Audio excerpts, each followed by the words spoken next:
आणि आता पावसासंदर्भातील काही महत्त्वाच्या बातम्यांची आपण वेगवान अपडेट घेऊयात।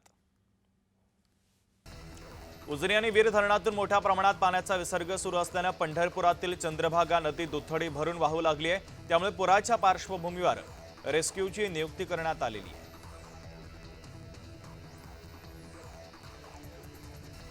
जेजुरी जवळील करहा नदीवर असलेले नाझरे धरण पूर्ण क्षमतेने भरले। आवश्यकतेनुसार करहा नदी पात्रामध्ये पाण्याचा विसर्ग केला जाऊ शकतो। त्यामुळे प्रशासनाच्या वतीने नदी काठावरील नागरिकांना सतर्कतेचे आवाहन करण्यात आले।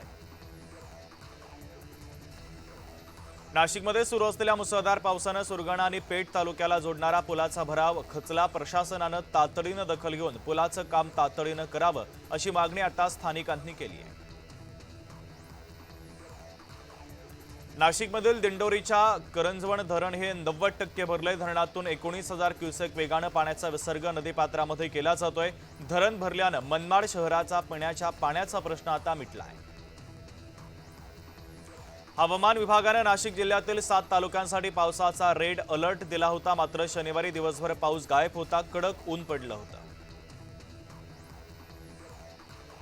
यवतमाळमध्ये सुरू असलेल्या मुसळधार पावसाने निळवणा धरण ओव्हरफ्लो झालंय, तर धरण पूर्ण क्षमतेने भरल्याने शहराला नियमित पाणीपुरवठा करण्यास मदत होणार आहे।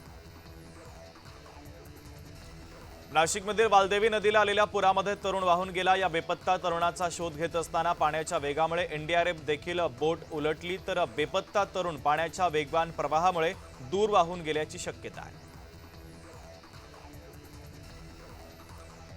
राधानगरी धरणाचे 2 दरवाजे खुले करण्यात आले। या स्वयंचलित दरवाजांमधून 4,256 क्युसेक वेगाने पाण्याचा विसर्ग भोगावती नदीपात्रामध्ये सुरू आहे। नदीकाठावरील नागरिकांना प्रशासनाने सतर्कतेचा इशारा दिला आहे।